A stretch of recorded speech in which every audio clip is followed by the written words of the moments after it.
Prática do equilíbrio.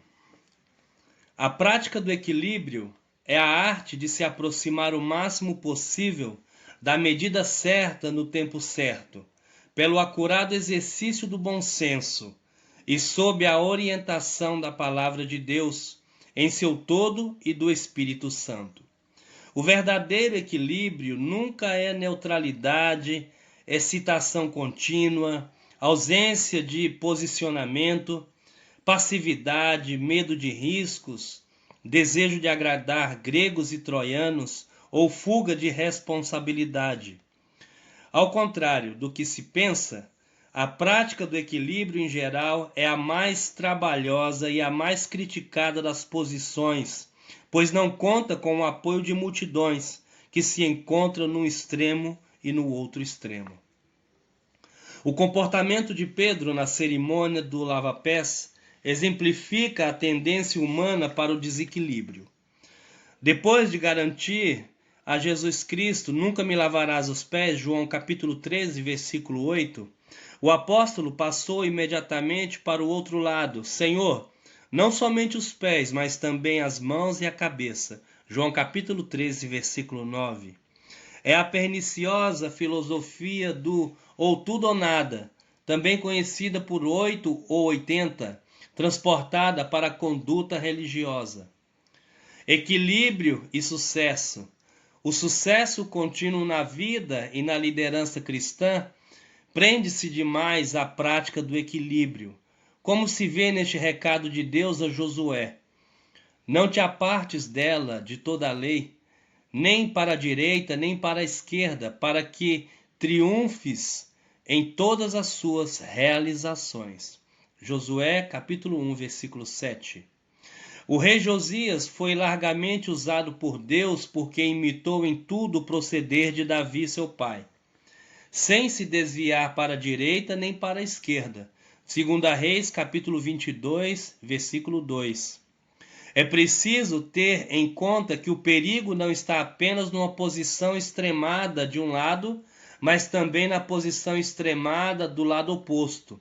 Por exemplo, um erro é sacrificar o valor da fé por causa da importância das obras, e outro é sacrificar o valor das obras por causa da importância da fé.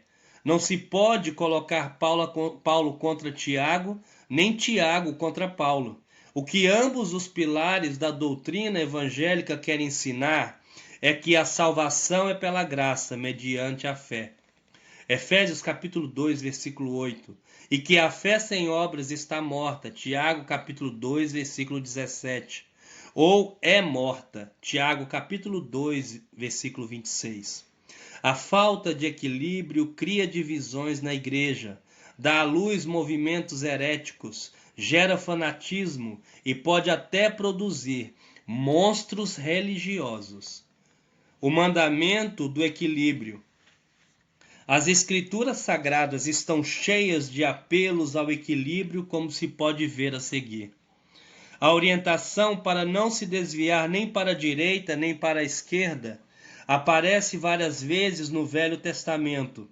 O apelido é dirigido insistentemente ao povo de Israel. Deuteronômio capítulo 5, versículo 32 ao 33, 28, versículo 14, Josué, capítulo 23, versículo 6, Provérbios, capítulo 4, versículo 27, e aos seus líderes, Deuteronômio, capítulo 17, versículo 20, Josué, capítulo 1, versículo 7. A virtude da sobriedade é recomendada inúmeras vezes no Novo Testamento. Outra vez, o apelo é dirigido tanto à igreja, 1 Coríntios capítulo 15, versículo 34, Filipenses capítulo 4, versículo 5, 1 Tessalonicenses capítulo 5, versículo 6, Tito capítulo 2, versículo 12, 1 Pedro capítulo 1, versículo 13, 1 Pedro capítulo 4, versículo 7 e 1 Pedro capítulo 5 e versículo 8. Como a sua liderança. 1 Timóteo capítulo 3, versículo 2, Tito capítulo 1, versículo 7 ao 8. A Timóteo a exortação é mais ampla. Tu, porém, sê sóbrio em todas as coisas. 2 Timóteo, capítulo 4, versículo 5. Os que criam problemas na igreja precisam de um retorno à sensatez. 2 Timóteo, capítulo 2, versículo 26. Áreas de equilíbrio. No conceito pessoal, a Bíblia ensina que ninguém deve pensar de si mesmo além do que convém. Romanos capítulo 12, versículo 3. A justa estima proíbe também o outro extremo. Ninguém deve pensar de si mesmo aquém do que convém. O primeiro extremo abre caminho para o sentimento de superioridade. O segundo para o sentimento de inferioridade. Ambos são indesejáveis e desastrosos. Se a pessoa pensa além, deve recuar. Se pensa aquém, deve avançar. O equilíbrio acaba com o orgulho, a jactância de um lado, com a inveja e ciúme do outro. No estado de espírito, a Bíblia ensina que o servo de Deus precisa ser prudente como as serpentes e ao mesmo tempo simples como as pombas. Mateus capítulo 10, versículo 16.